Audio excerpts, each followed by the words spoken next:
दोस्तों, stock market investment में अगर आप बिगिनर्स हैं या फिर एक्सपीरियंस्ड हैं तो हमेशा मन में ये सवाल बना रहता है कि अच्छे अच्छे स्टॉक्स को कैसे चूज करें।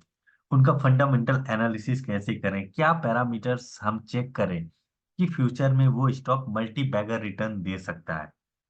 स्टॉक्स की फाइनेंशियल एनालिसिस कैसे करें, क्या क्या हम चेक करें कि फ्यूचर में मल्टी बैगर रिटर्न देने का चांस रखे कि कोई भी स्टॉक।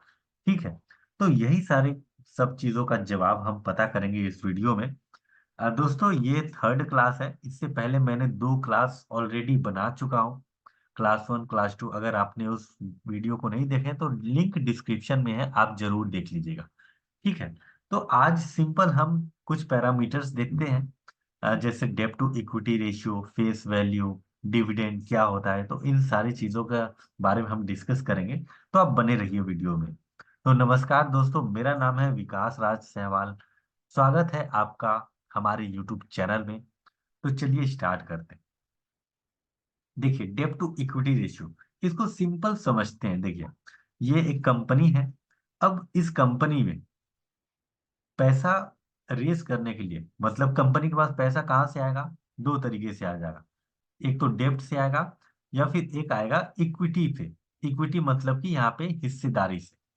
अगर कंपनी को पैसे चाहिए तो या तो लोन लेगी या तो अपनी हिस्सेदारी कम करेगी। ठीक है, तो इन्हीं दोनों का जो रेशियो है उसी को हम डेब्ट टू इक्विटी रेशियो बोलते हैं। अब देखिए, इसका मतलब क्या होता है। डेब्ट, share holders equity. Share holders equity, 1 रुपए के इक्विटी पे कंपनी ने कितना कर्जा ले रखा है, ये दर्शाता है डेब्ट टू इक्विटी रेशियो। ठीक है, चलिए इसको थोड़ा और डिटेल में समझते हैं। देखिए, डेब्ट टू इक्विटी रेशियो, यहाँ पे जो फॉर्मूला है, टोटल लाइबिलिटीज। टोटल लाइबिलिटीज एक तरीके से मतलब होता है टोटल डेब्ट। ठीक है, टोटल डेब्ट अपॉन इक्विटी। इक्विटी मतलब टोटल आपके शेयर होल्डर्स। अब सपोज हम मान लेते हैं, एक एग्जांपल के लिए मान लेते हैं, जो टोटल डेब्ट है अगर किसी कंपनी का 100 करोड़ है, एक एग्जांपल के तौर पे हम मानते हैं, और इक्विटी 50 करोड़ है फॉर एग्जांपल के लिए। तो यहाँ पे डेब्ट टू इक्विटी रेशियो 2 निकल करके आता है। 2 का क्या मतलब है? 2 का मतलब ये है कि कंपनी ने 1 रुपए, शेयर होल्डर्स के 1 रुपए पे 2 रुपए का लोन ले रखा है। मतलब अगर मान लीजिए फ्यूचर में कंपनी किसी भी तरीके से अच्छे से काम नहीं कर पाती या फिर बैंकरप्ट होती है, तो शेयर होल्डर्स की जो इक्विटी है, अगर मान लेते हैं हम कि 1 रुपए की शेयर होल्डर की इक्विटी है, तो इस वजह से कंपनी को दुगना यहाँ पे करना पड़ेगा कंपनी को। इसलिए कंपनी के ऊपर ज्यादा प्रेशर रहता है। अगर नॉर्मली क्या होता है कि 1 से ज्यादा नहीं होना चाहिए। ठीक है, 1 से हमेशा कम ही होना चाहिए। 1 से कम होगा तो इसका मतलब ये है कि कंपनी बहुत अच्छे तरीके से टैकल कर लेगी, कंपनी के पास उतना ज्यादा प्रेशर नहीं रहेगा डेब्ट को पेमेंट करने के लिए, मतलब लोन चुकाने के लिए।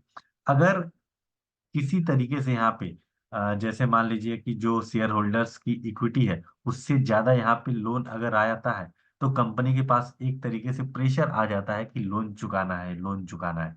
ठीक है, तो डेब्ट to equity ratio normally companies में 1 से कम होना चाहिए। अगर 1 से कम है तो बहुत अच्छी बात है। ज्यादातर इन्वेस्टर्स 1 से कम वाले डेब्ट टू इक्विटी रेशियो में ही इन्वेस्ट करना पसंद करते हैं। नॉर्मली देखा जाता है कि जो पावर सेक्टर्स की कंपनीज हैं, जैसे अगर आप देखेंगे टाटा स्टील, टाटा पावर, ठीक है, सुजलॉन, जो भारी भरकम प्रोजेक्ट्स रन करती हैं, जैसे इंडियन ऑयल कॉरपोरेशन, एनटीपीसी, तो इनमें डेब्ट काफी ज्यादा देखने को मिलता है। और फाइनेंशियल इंस्टीट्यूशन से रिलेटेड जितनी कंपनीज होती हैं, जैसे बैंक्स हो गए, ठीक है, जैसे एनबीएफसी, तो इनमें भी डेप्थ ज्यादा देखने को मिलता है। तो बैंकिंग सेक्टर्स और फाइनेंशियल सेक्टर्स की जितनी कंपनीज हैं उनमें डेप्थ हम इग्नोर कर सकते हैं। तो चलिए एक स्क्रीनर पे चलते हैं और पूरा देखते हैं कि कौन कौन सी कंपनीज को किस तरीके से यहाँ पे देखते हैं। यहाँ पे स्क्रीनर डॉट इन पे आ गया हूं मैं।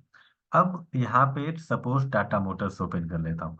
देखिए टाटा मोटर्स में कितना डेप्ट है यहाँ पे। यहाँ पे डेप्ट आपको देख रहा होगा, 1,27,864 करोड़ का यहाँ पे डेप्ट है। और डेब्ट टू इक्विटी रेशियो आप देख सकते हैं यहाँ पे 2.38 है। मतलब डेब्ट यहाँ पे बहुत ज्यादा है। अब यहाँ पे आप देखेंगे कि डेब्ट तो बहुत ज्यादा है, तो इसमें इन्वेस्ट नहीं करना चाहिए। देखिए, सिर्फ डेब्ट टू इक्विटी रेशियो ही एकमात्र फैक्टर नहीं है कि सिर्फ आप डेब्ट टू इक्विटी रेशियो देख करके ही आपको इन्वेस्टमेंट करना है, ऐसा नहीं है।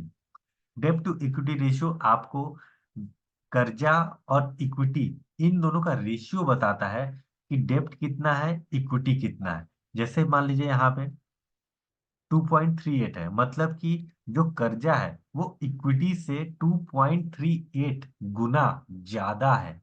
कंपनी ने 2.38 गुना ज्यादा कर्जा ले रखी है कंपनी ने इक्विटी के मुकाबले, ये दर्शाता है।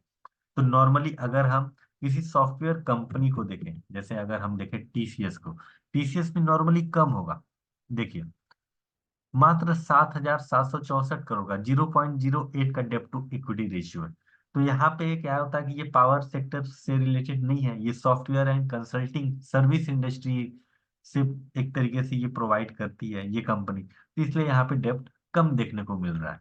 अगर हम फाइनेंशियल, जैसे अगर हम बैंक देखें, HDFC bank suppose for example के लिए, तो यहाँ पे आप देखिए HDFC बैंक में बहुत ज्यादा है, ये डेब्ट टू इक्विटी रेशियो बहुत है।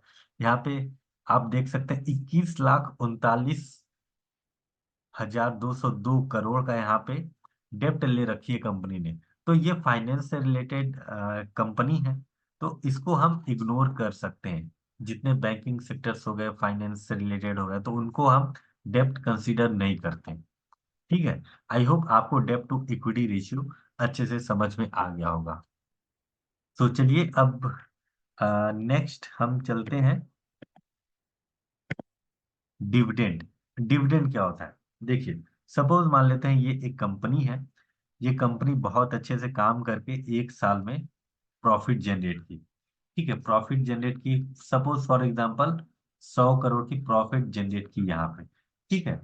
अब कंपनी ये सोच रही है कि 90 करोड़, 90 करोड़ यहाँ पे इन्वेस्ट कर दे, अपने खुद के कंपनी में ही इन्वेस्टमेंट कर दें। ठीक है, अब बचा 10 करोड़, 10 करोड़ ये अपने शेयर होल्डर्स में बांट दे। ठीक है। तो अब बांटने के लिए यहाँ पे एक एक शेयर पे कितना कितना रुपए बांट सकती है, वो यहाँ पे देखेगी। सपोज फॉर एग्जांपल, जैसे मान लीजिए अब कंपनी को 10 करोड़ रुपए बांटना है। ठीक है। तो अब कंपनी क्या कर सकती है, अब देख सकती है कि टोटल कितने शेयर हैं, टोटल नंबर ऑफ शेयर कितने हैं, टोटल नंबर ऑफ शेयर कितने हैं कंपनी के पास। सपोज हम मान लेते हैं एक एग्जाम्पल के तौर पे 1 करोड़। ठीक है। तो अब 10 करोड़ बांटना है, तो 10 रुपीस पर शेयर यहाँ पे अपने प्रॉफिट का हिस्सा दे सकती है कंपनी। ठीक है।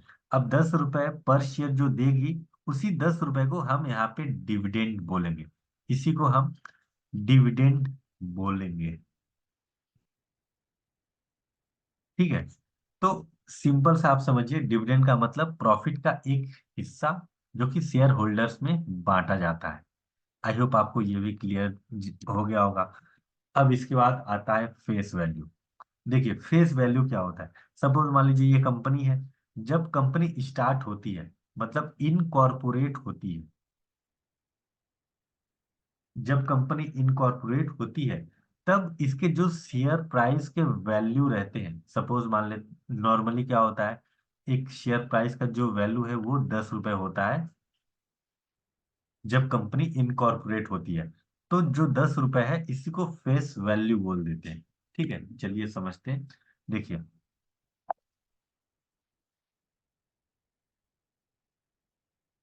देखिए ये बिजनेसमैन है। ठीक है। इनकी एक कंपनी है। ठीक है। अब जब ये स्टार्ट हुई, स्टार्टिंग में 100 करोड़ की कंपनी है। ठीक। सपोज फॉर एग्जांपल हम मान लेते हैं 100 करोड़ की कंपनी है। अब इन्होंने total 10 crore new share issue किए। ठीक। न्यू शेयर इन्होंने इशू किए। अब 10 करोड़ इशू किए तो प्राइस ऑटोमेटिकली निकल करके आएगा 10 रुपीस एक शेयर का। तब जाकर के यहाँ पे टोटल 100 करोड़ हो जाएगा। तो ये जो 10 रुपीस है इसी को हम बोलेंगे फेस वैल्यू। आई होप आपको क्लियर हो गया होगा। स्टार्टिंग में जब कंपनी इनकॉर्पोरेट होती है तब जो भी शेयर का प्राइस होता है उसको फेस वैल्यू बोलते हैं। नॉर्मली 10 रुपए ही रखा जाता है, क्योंकि 10 रुपए रखने से बहुत सारे कंपनी के कैलकुलेशंस बच जाते हैं। अब जैसे मान लीजिए फॉर एग्जांपल के लिए, अगर यही company same to same company future में आईपीओ लेकर के आती है, लिस्ट होती है, जब आईपीओ लेकर के आई तो अगर मान लेते हैं 210 रुपए का शेयर का प्राइस लाना हुआ होगा, सपोज मान लेते हैं, ठीक है, शेयर का प्राइस 210 रुपए रखना होगा, तो 10 रुपए फेस वैल्यू होगा। और 200 रुपए मतलब कि 10 रुपए माइनस अगर यहाँ से करेंगे तो 200 रुपए, इसको बोलेंगे हम शेयर प्रीमियम। ठीक है, शेयर प्रीमियम बोलेंगे। तो एक तरीके से जो स्टार्टिंग में शेयर की जो प्राइस होती है उसको हम फेस वैल्यू बोल देते हैं, जब कंपनी इनकॉर्पोरेट होती है तब। आई होप आपको क्लियर जानकारी हो गई होगी कि किस तरीके से यहाँ पे डेब्ट to equity ratio, dividend, face value ये क्या होता है, इसके बारे में क्लियर आपको जानकारी हो गई होगी। तो बने रहिएगा वीडियो में। आने वाली वीडियोस में आपको और भी फंडामेंटल एनालिसिस हम करेंगे और सारा कुछ स्टेप बाय स्टेप देखेंगे। ठीक है, तो अगर आपने चैनल को सब्सक्राइब नहीं किया होगा तो आप चैनल सब्सक्राइब कर लीजिएगा, वीडियो को लाइक कर दीजिएगा। तब तक बने रहिए वीडियो में, सीखते रहें, मुस्कुराते रहें। थैंक यू सो मच, बहुत बहुत धन्यवाद आपका।